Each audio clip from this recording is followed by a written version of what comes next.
Guys, welcome back to another video. In this video, we will learn how you will pass an array to a trigonometric function. So for example, I have an array having the value of 0, 45 and 90.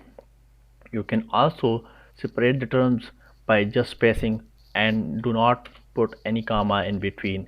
So I assume that the trigonometric function is a and I am passing the array a. So let's just run this and I am get these values 0, 1.6 and minus 1.99. Now assume that now I have an inverse trigonometric function and I am passing the argument a. So I will get the answer of it is this one 0, 1.5 and 1.5. Now I assume that all these values are in degree. Before this, these two were taking these arguments in degree, so for was in radian. So now to put these in degree, just put d up to 10 and pass in argument a.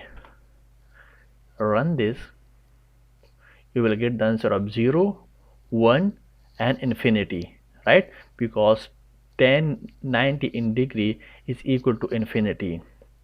Now if I have another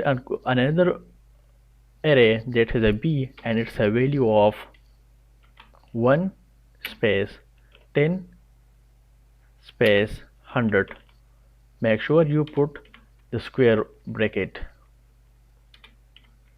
Okay, now I want to pass this to the logarithmic function.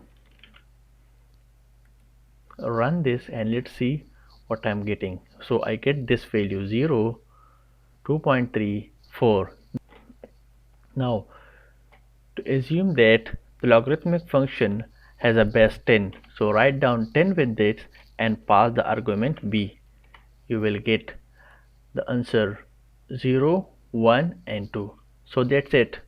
You learn in this video how you will pass the an array to any logarithmic value in a logarithmic function, exponential function or trigonometric and a trigonometric function. Thank you so much.